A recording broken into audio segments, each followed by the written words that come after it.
Good afternoon, everyone. We are at the last leg, and I'm doing the final presentation for my business plan that we have been working on for the past 6 months. I'm going to talk about my business model, again, describing the rationale of how an organization creates, delivers, and captures value. And I have been working on conversion of an existing franchise of Quiznos that we've operated for the past years to a trendy, friendly beer and sandwich combo spot in Cherry Park, Spokane, Washington. The value proposition is, again, offering a simple menu and wide variety of beer on tap at reasonable prices. The restaurant wants to keep the sandwich menu limited to a few items to avoid new menu boards. One of the reasons that I wanted to use this unique concept and simplify it was the extended and complicated menu board and the confusion by the customer. So I have come up with a three-step, three-ingredient, three-item menu that we will use in this business plan. Three-step process, three types of bread, three types of cheeses, three types of meat, and three-step process from start to finish. So it's really less complicated for the consumers and for the fast delivery process that we're trying to use. The value is very, very simple. We can focus on all the colleges, universities, and businesses around in and around that area. This is just a visual of what and where the location is going to be. This is where the current restaurant is right now, which we converted again to the hot and cold beer and sandwich combo place. A very exciting venture for Spokane area. This is looking from the south to the north, and there is a McDonald's right here. Again, another view from south to the north side. This is Walmart towards the east, and you have Dollar Tree and Rite Express and a huge shopping center and Safeway and Starbucks on the west side of where the restaurant is going to be located. Um, the proposition came into effect by looking at different trends and facts. 660 billion restaurant industry sales projected for 2013. Spokane is a north a city in northeastern Washington. It is the largest city of Spokane County and also the county seat.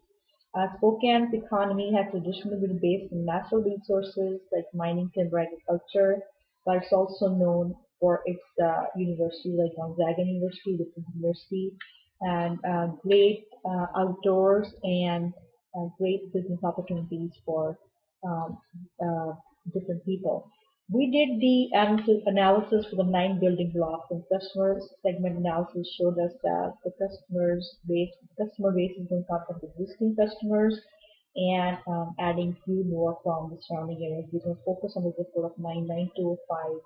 The beer and sandwich is a distinct offer to a certain group of working class people who don't have very many choices in eating or drinking, and especially the convenient location in the busy shopping center with a reasonable price and combo for $8.99 for a regular sandwich and beer or soda combo is very, very unique to this area. JMT or Hot and Cold will tailor towards certain group of people for its products and services. For we've done a lot of mail-in surveys and spent time with gurus and focus groups with existing clients and come up with the following demographics to take advantage of maximize the performance. The estimate population is 343,446 people, of which male is 167 approximately thousand, female is 175,000. Average household income 45, and median male age is 35, and female age is 36. We are going to focus on customers of ages from 25 to 54 with income levels in the range of 45 to 60, but also in the group of students over 21 who don't necessarily have the high income level but are spending an average of 20 bucks on an average ticket. Women, according to a survey, are the main decision makers, and we have prominence of women in the City Park area. Average income again is 59, median income is about 70, and for ages 55 to 64 is 60,000.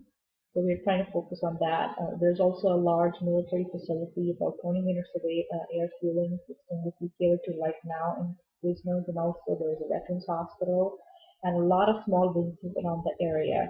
The target group from that area again is 20 to 40, target income between 25 to 45, and research show that 99 fulfill that criteria of the average and household incomes that we're looking to target in that area. Some of the interesting facts, well-known facts that we will work in our favor are about 18 to 24 years old eat out and drink alcohol outside the home more often than other age groups. Generation Y, those born since 1978, tend to eat more often at quick service and pizza restaurants. Generation X, those born between 65 and 97, tend to prefer eating at quick service restaurants, and the nesters eat out, and people with more income tend to eat out more frequently, which is not a big, huge emphasis on our segmentation, but again, just a pinpoint fact. And also, people who work long hours eat out more than people who have enough free time to cook their own meals. And of course, working wives prefer to eat out. Some of the hot trends are people are getting more towards healthy habits, healthy eating habits. So our sandwiches, which are going to be primarily coming from the locally grown produce, is going to emphasize on healthy eating habits. Also, according to the alcohol bartender survey, people are trending towards on-site barrel-aged drinks, towards beer-based cocktails, and locally produced beers. Some of the fast facts again for restaurant industry: it's 47% of the food dollar comes from food. Uh, from the restaurant industry, share of food dollar is 47%. Restaurant industry sales at about in 2013 were about 660 billion, and restaurant industry involvement has gone up from 11.6 million to 14.4 million in 2013. Projected sales, industry sales in 2013, eating places will have about 41.9 billion sales, bars and taverns will about have 19.5, and major market projected sales are about 213. We also did a comparative analysis for our 9 building block surveys for the business plans, and we came up with 5 direct competitions, which market share for Tecate, a Mexican restaurant that serves alcohol, will be considered competitor, but it's about zero point 0.2 distance miles, and the pricing is reasonable. Viking is another bar and grill restaurant which has 50% market share. It's 3 miles away. It has prices that are going to be higher than a steam Flanagan is a sit-down restaurant with a 40% market share, 5 miles, and also has higher pricing than what we are going to have in our restaurant. And another one, and the major competitor that I consider a major competition is Swinging Doors, which has about 40% market share, so a mile and a half, and that's the one that is going to have comparable happy hour pricing to our restaurant. I don't consider that there's a direct competition in sandwich beer combo in Seattle area or in Spokane, so I'm not really worried about the kind of atmosphere and decor that we'll be offering with our happy hour drinks and appetizers. The restaurant has been in operation since 2004 and has had steady stream of loyal customer and who would be willing to try out the restaurant, and which is perceived to be the drinking spot for the Shady Park residents. Most of the reviews from customers who visit all the above restaurants have a favorable view towards the Viking Bar and Grill, but I won't consider it again fierce competition in the kind of realm we are going to work on. One of the major things for any business plan to be successful in this is sales and marketing plan. Social media, direct marketing, mobile marketing, tabletop marketing, email marketing, and local media and advertising are going to be a huge top 7 to 7 day marketing strategy at least for each of will be implemented on 7 days of the week. I will be hiring a marketing agency to do this marketing instead of just doing it in-house. In Quiznos franchise, we were just dependent on the corporation to do all the marketing, but I will have a say in how often and how much marketing we'll be doing with our beer and sandwich combo sales. There are no assigned days as of now, but according to the seasonality, we'll be focusing heavily on marketing. So we are keeping about 4 grand a month for marketing, which is good enough for the first initial year. Just going into really how the organization is going to be laid out is I'm just going to have 2 managers. I'm going to have really a lot of employees based on sales instead of just deciding right now, because from my expertise I see that it fluctuates and there's a lot of rollover. So I'm starting majorly with my management team and then going down to the whole team here.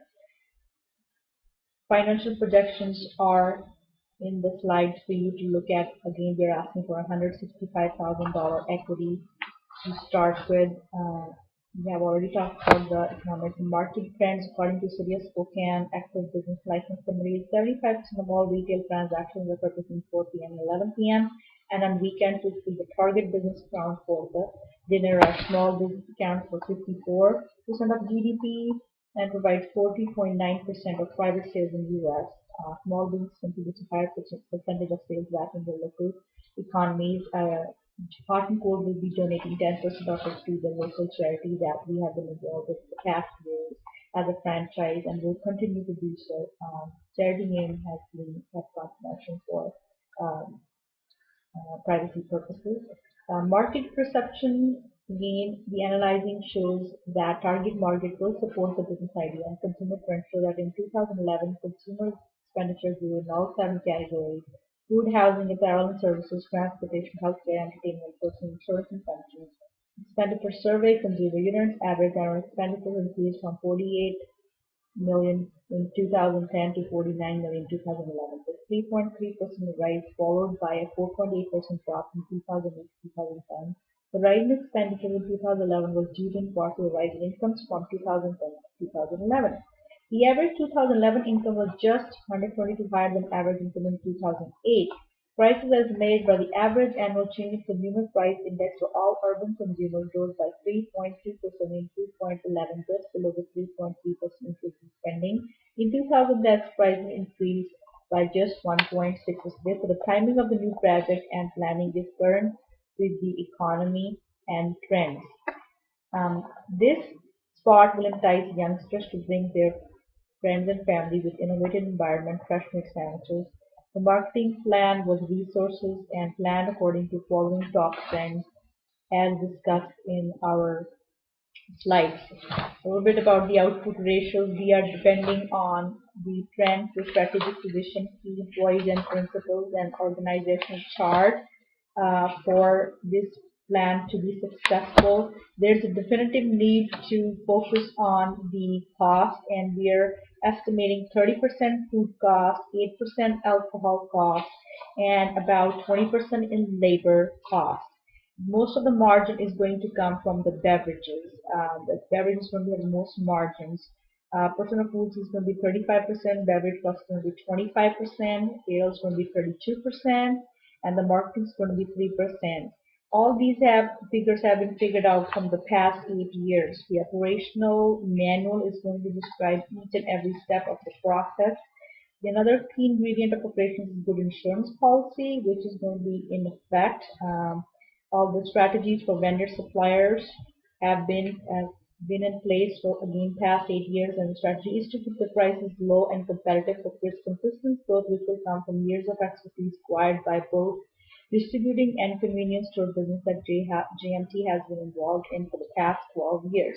The details of pricing will not be discussed with any employee besides the pricing will be all input in the POS system to be used as change for management once the decision has been made for any change in pricing, product, or vendor change.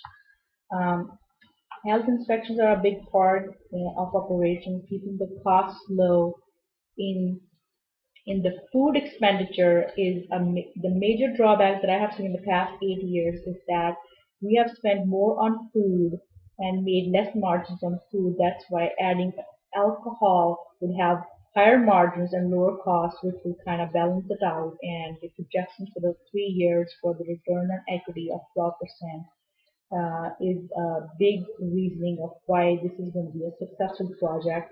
Another success for the project is our lease term of 5 years. We'll do good. We don't go do at end of 5 years. We have the option to leave. We do have a social responsibility and sustainability that GMP is going to be taking care of. Their long-term goals is 5 years plan. I have included everything in my presentation of annual income. Please free to look at it. Um, this is a great project on a very low cost, and we will recuperate the money in less than 3 years. The exit plan is to have a well-defined exit strategy This fly optimum route company will fall to arrive in shortest period of time, and I think it is easily achievable. Thank you.